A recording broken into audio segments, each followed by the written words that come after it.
Welcome back to Ali Bros EduSoft YouTube channel. I am Ranganathan, accounting faculty. Today we deal with the topic journal, which is actually a topic of state and CBSE syllabus accounting plus 1, second chapter. So we deal with a journal. Journal is known as the preliminary or primary record of accounting transaction.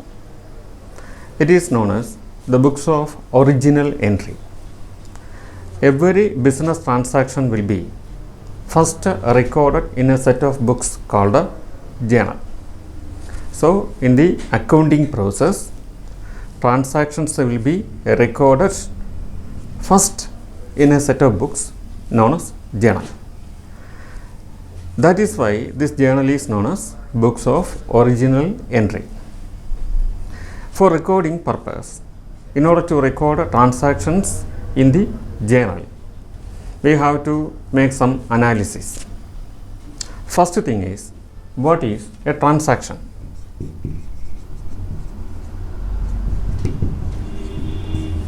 Transaction. Whatever happens in a business organization financially, they are called transactions. In a business organization, every day there will be numerous transactions: purchase of goods, sale of goods, payment of salary, receipt of commission. Similarly, so many things, events happens in a business organization daily. Each and every instance of this transaction should be properly recorded. So I explained what is transaction. Transaction means any event, any financial event happening in a business organization, like purchase of goods, sale of goods, means inflow or outflow of cash, or credit transaction, cash or equivalent to cash, inflow or outflow of cash or equivalent to cash. Such things are called business events. We call the transactions. Simply we call dealings of a businessman is called a transaction. Dealings of a businessman is called a transaction. This transaction is the primary element of accounting information.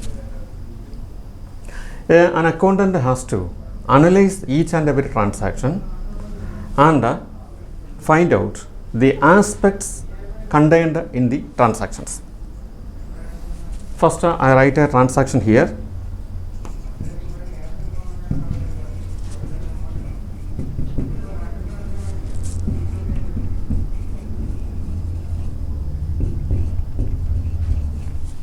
Started business with the cash for rupees 10,000. Here a transaction begins.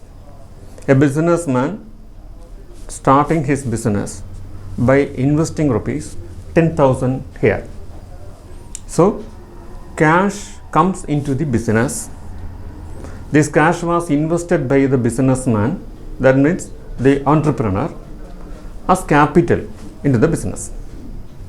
So this is a business transaction, and while dealing with this transaction, the accountant himself assumes that he is the business. When I am solving this information, I have to assume myself that I am the business. So we are the business. When you are learning this, we should assume that we are the business. And what happened in the business? Started business with a cash 10,000. Means 10,000 was invested into the business for starting the business. We are the business. To us, to the business, cash comes in. So one element is cash. And this cash was contributed by the owner. The owner may be ourselves. But we consider business and the owner as separate entities. The business is different from that of the owner. So when the owner invests money into the business, then his contribution, the owner's contribution, is called capital. Another element is capital. So in this transaction, started business with a cash. Two elements are there. First one, cash comes into the business. So cash is the first element. And the next, the owner invested cash into the business. The investment of the owner is called capital. Actually, the amount invested into the business by the owner should be repaid to the same owner. When money is invested into the business, this money is to be repaid by the business to its owner. So, capital is another aspect of this transaction. We found out the two elements of transaction, and in this way, in every transaction, there will be two elements. We have to find out these two elements as the first step or first stage in the process of journalization, means preparing journal. So here we found out the two aspects. Similarly, every transaction consists of two aspects. We should find out the two aspects. And after this, we have to find out in which accounting category it falls in. We already discussed the different accounting categories: personal account, real account, and nominal account. In our previous session, we discussed about that. I repeat it once more. Personal account means the name of persons, individuals and institutions. The name of individuals and institutions come under the category personal accounts. The things that we can touch and see. Things means non-living things, furniture, machinery, etc.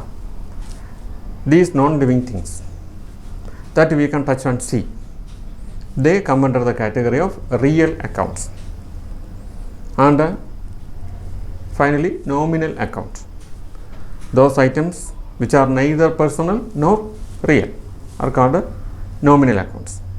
Nominal means which we can understand by hearing the name. Just by its name, nominal, we can understand. For example, salary, wages, advertisement, etc. All these are expenditures or incomes that we pay or receive. We can identify by hearing the name. By hearing salary, we know what's that. Or wages, it's different from salary. So these are called nominal accounts. So first step in the journalization process, we take a transaction, and from the transaction we have to find out the elements of the transaction. Here I just took the first transaction, started business with the cash.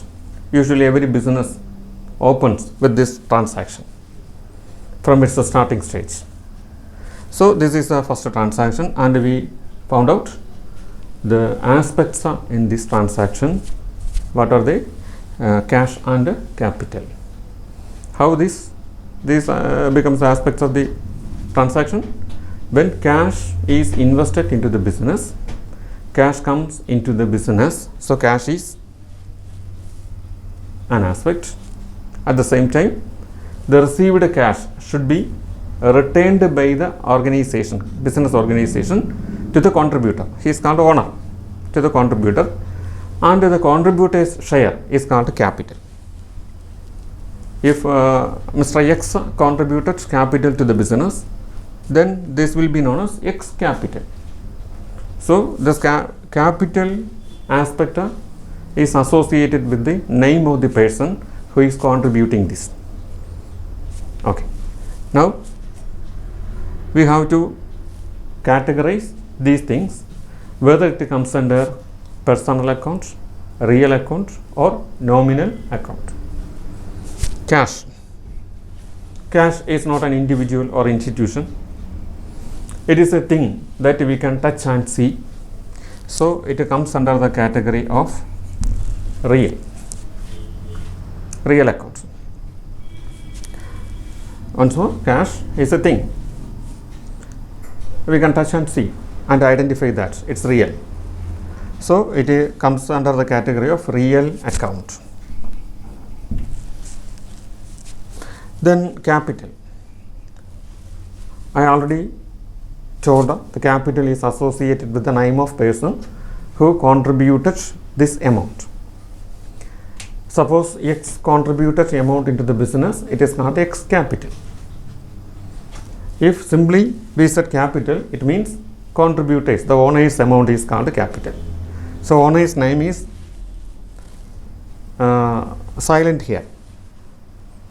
The owner's name is here with this term capital. So it is related to a person.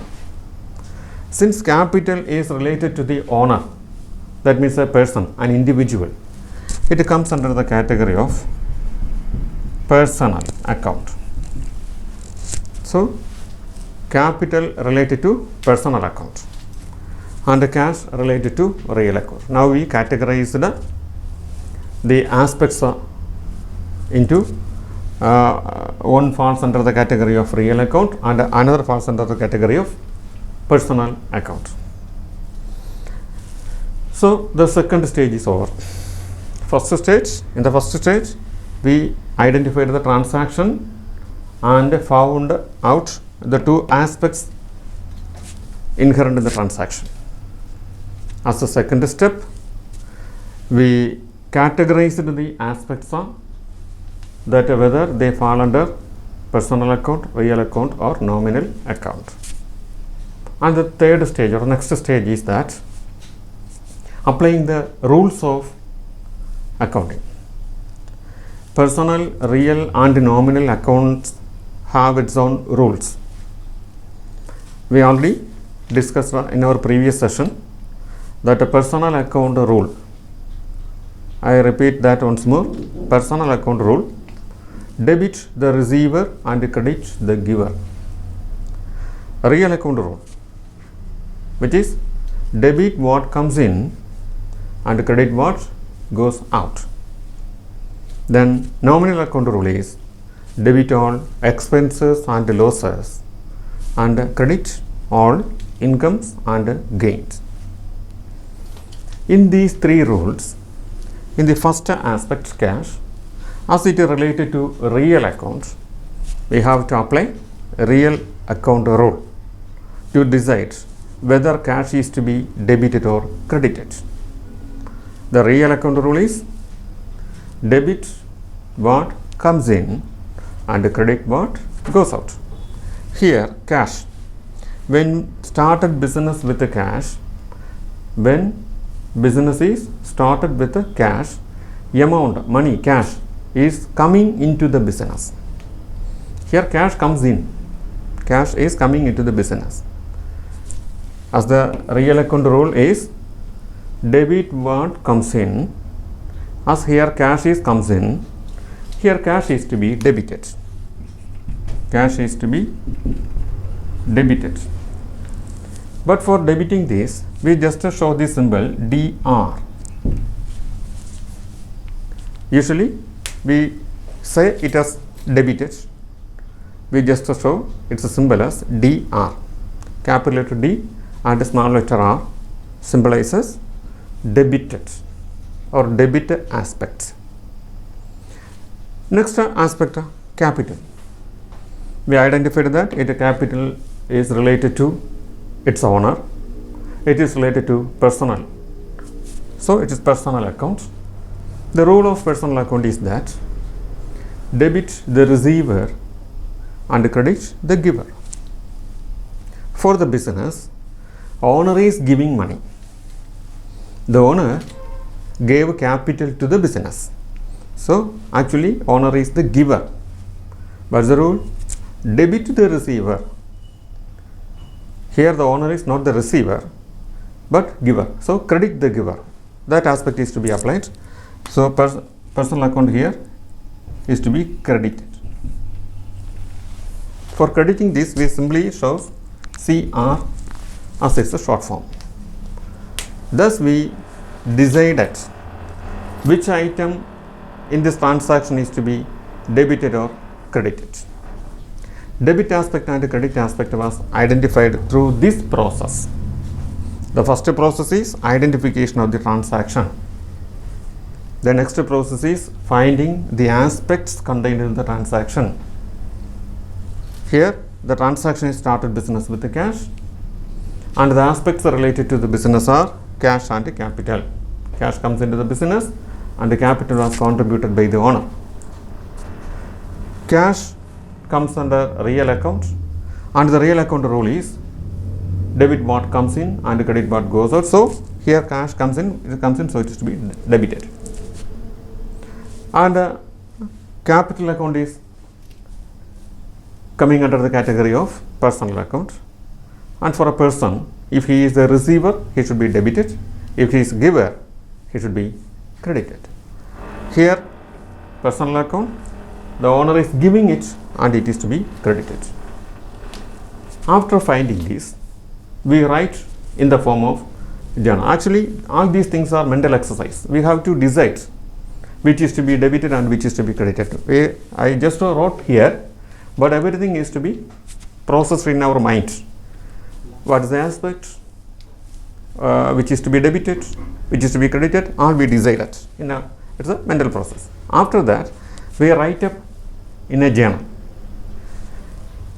The journal will be like this.